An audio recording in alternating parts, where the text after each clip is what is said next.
कल्पना कीजिए ऐसी दुनिया की जहां आसमान हरे रंग का हो, बारिश पत्थरों की होती हो और 450 डिग्री सेल्सियस में भी हमेशा बर्फ जमी रहती हो। एक ऐसी दुनिया जहां सब कुछ पिंक कलर का हो और एक ऐसी भी दुनिया जो सिर्फ पानी से बनी हो। तो चले आज आपको ले चलते हैं एक अद्भुत, रहस्यमय और अविश्वसनीय दुनिया में, जहां आप चलेंगे ब्रह्मांड के उन ग्रहों की दुनिया में जो विज्ञान की हर सीमा को चुनौती देते हैं। चलो शुरुआत करते हैं। हमेशा गायब रहने वाले एक अदृश्य ग्रह से नंबर 1 केपलर 1b हमारी पृथ्वी से करीब 700 लाइट ईयर दूर ड्रेगा कॉन्स्टेलेशन में मौजूद है। दोस्तों, ये एक गैस जायंट है और इसकी खास बात यह है कि अगर आधुनिक उपकरणों का उपयोग ना किया जाए तो ये ग्रह कभी दिखेगा ही नहीं। जी हां दोस्तों, ये ग्रह गहरे अंधेरों में घिरा रहता है और एक काले कोयले की तरह घूमता रहता है। दोस्तों, आमतौर पर जब भी किसी तारे का प्रकाश किसी ग्रह पर पड़ता है तो दूर से भी वो ग्रह तारे की तरह चमकता दिखाई देता है। वो ग्रह रोशनी को रिफ्लेक्ट जरूर करता है, लेकिन इस ग्रह की खास बात यह है कि वो अपने तारे से आने वाली पूरी 100% रोशनी को अब्सॉर्ब कर लेता है। हमारे वैज्ञानिक का मानना है कि इस ग्रह पर ज्यादा मात्रा में स्ट्रेंज गैस मौजूद है और ये गैस इस ग्रह पर पड़ने वाली रोशनी को अब्सॉर्ब तो कर लेती है लेकिन रिफ्लेक्ट नहीं होने देती, और इसी कारण ये ग्रह इतना काला है, इतना इनविजिबल है। नंबर 2, अब तक तो हमने सिर्फ प्लैनेट्स के बारे में जाना, लेकिन दोस्तों कभी आपने प्लैनेट्स का नाम सुना है? जी हां दोस्तों, प्लैनेट नहीं लेकिन प्लैनेट्स।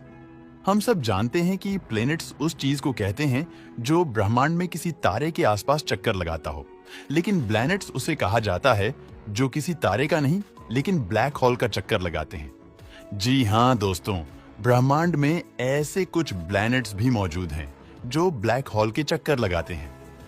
अब आप ये मत सोचो कि ये प्लैनेट्स उस ब्लैक होल में गिर ही जाएंगे, क्योंकि ये प्लैनेट्स उस ब्लैक होल के इवेंट होरिजन से बहुत दूर होते हैं, इसीलिए वो सीधे ब्लैक होल में कूद नहीं पड़ते, लेकिन वो ब्लैक होल से एक निश्चित सीमा की दूरी के पड़े उसकी ग्रेविटी में फंसे हुए होते हैं। इसलिए ब्लैक होल के चारों ओर उसके इवेंट होरिजन के बाहर पूरे ब्लैक होल का चक्कर लगाते हैं, और ऐसे ब्लैक होल्स की ग्रेविटी इन प्लैनेट्स को अपने आसपास बहुत ही स्पीड पर रिवॉल्व करवाती है। और अगर ऐसे किसी प्लेनेट पर हम पृथ्वीवासी इंसान कुछ ही दिन अगर बिताएं तो वो दिन पृथ्वी के कई सालों के बराबर होंगे। नंबर 3 दोस्तों, इस तस्वीर को देखने पर आपको लगा होगा कि ये तो हूबहू हमारे प्लेनेट जुपिटर से मिलता जुलता है, लेकिन दोस्तों ये तस्वीर है ग्लिस 504b प्लेनेट की, और ये प्लेनेट हमारी पृथ्वी से करीब 57 लाइट ईयर दूर है, और हमारे एस्ट्रोनॉमर्स इस ग्रह को पिंक जुपिटर के नाम से भी जानते हैं। जी हाँ दोस्तों, ये पूरा पिंकिश है, इसलिए हो सकता है कि ये लड़कियों को काफी पसंद आए, और न सिर्फ ये देखने में ही जुपिटर जैसा लगता है, लेकिन इस ग्रह की भी कोई भी सरफेस नहीं है। ये भी एक गैस जायंट है, और यहाँ पे जो बादल है वो पिंक कलर के होते हैं, और ये ग्रह आकार में जुपिटर जितना ही बड़ा है, बस हमारे जुपिटर में। और इस ग्रह में अंतर ये है कि ये गुलाबी ग्रह है 150 मिलियन साल पुराना है, जबकि हमारा जुपिटर करीब 4.5 मिलियन साल पुराना है। इसलिए वैज्ञानिक ये मानते हैं कि ये ग्रह अपनी शुरुआती लाइफ में है और धीरे धीरे आगे चलकर इसका पिंक कलर भी कम होने वाला है, और ये भविष्य में बहुत हद तक जुपिटर के जैसा ही दिखने लगेगा।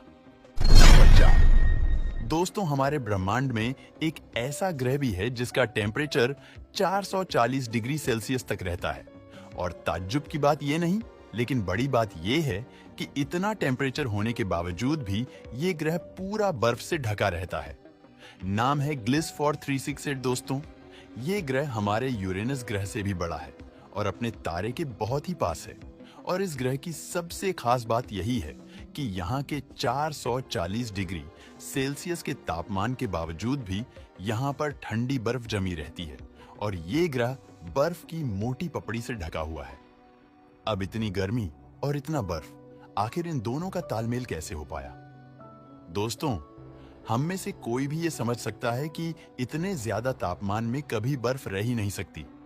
पारा 0 डिग्री सेल्सियस से थोड़ा ऊपर जाए कि बर्फ पिघलना शुरू हो जाती है।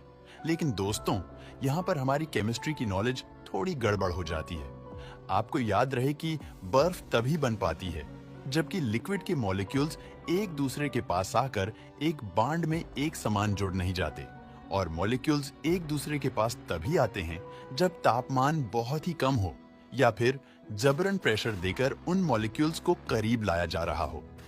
अब इस ग्रह का दोस्तों एटमॉस्फेरिक प्रेशर इतना ज्यादा है कि कार्बन मोनोऑक्साइड में से ऑक्सीजन टूटकर अलग हो जाती है और 2 हाइड्रोजन एटम्स के साथ पानी के मॉलिक्यूल्स बना देती है।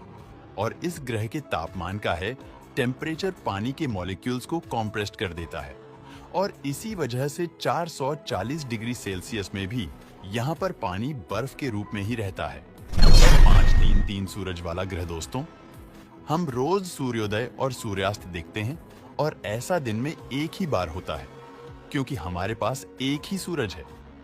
लेकिन क्या हो अगर सुबह सुबह एक सूरज उगे, फिर दूसरा सूर्योदय हो और फिर तीसरी बार सूर्योदय हो? ऐसे ही एक एक करके 3 बार सूर्यास्त होता है। ऐसा ही कुछ होता है HD188-753ab पर यह ग्रह एक ट्रिपल स्टार सिस्टम में मौजूद है जहां पर 3 तारे हैं और ये ग्रह 3 तारों का चक्कर लगाता है। और दोस्तों इसीलिए इस ग्रह की इसी खूबी के कारण इस ग्रह पर ब्रह्मांड के 3 सूर्योदय और 3 सूर्यास्त दिखाई देते हैं।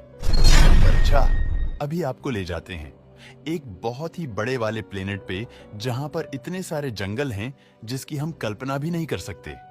इस ग्रह का नाम है ग्लीज 581d है, जो हमारे पृथ्वी से 20 प्रकाश वर्ष की दूरी पर स्थित है। ये ग्रह अपने के हैबिटेबल जोन में रहकर अपने तारे की परिक्रमा कर रहा है और ये हमारी पृथ्वी से करीब 7 गुना ज्यादा बड़ा प्लेनेट है और साइज के मामले में ये हमारी पृथ्वी से 2 गुना बड़ा है। वैज्ञानिक ने की गई इस ग्रह पे रिसर्च के अनुसार इस ग्रह पर सबसे ज्यादा मात्रा में कार्बन डाइऑक्साइड मौजूद है और ऑक्सीजन बहुत ही कम मात्रा में है, जो शायद हम मनुष्य के लिए तो सांस लेने के लिए भी पर्याप्त नहीं है। लेकिन इस ग्रह पर बहुत ही ज्यादा मात्रा में पेड़ पौधे हो सकते हैं, क्योंकि पेड़ पौधों को सांस लेने के लिए ऑक्सीजन की नहीं किंतु कार्बन डाइऑक्साइड की जरूरत होती है। ऊपर से ये ग्रह उसके तारे से हैबिटेबल जोन में रहकर उसकी परिक्रमा कर रहा है, इसलिए वहां पर लिक्विड फॉर्म में वाटर होने की भी पूर्ण संभावना है। और ये बात इसके कारण वहां पर पेड़ पौधे हैं तो वहां पर विशाल जंगल होंगे। इनफैक्ट पूरा ग्रह जंगलों से भरा होगा। वैज्ञानिक मानते हैं कि इस ग्रह पर जीवन वनस्पति पेड़ और पौधों के रूप में ही पनप रहा होगा, और उस ग्रह पर अगर जीवन है तो इतनी ज्यादा स्पीशीज में, इतनी वैरायटी में, इतने विचित्र और अजीबोगरीब पेड़ वहां पर होंगे जिसकी हम शायद कल्पना भी ना कर सके। और यहाँ पर इस कारण बहुत ही मात्रा में खनिज भी मिल सकते हैं। तो दोस्तों आज के लिए इतना ही। आपको कौन सा ग्रह पसंद आया हमें कमेंट करके जरूर बताएं।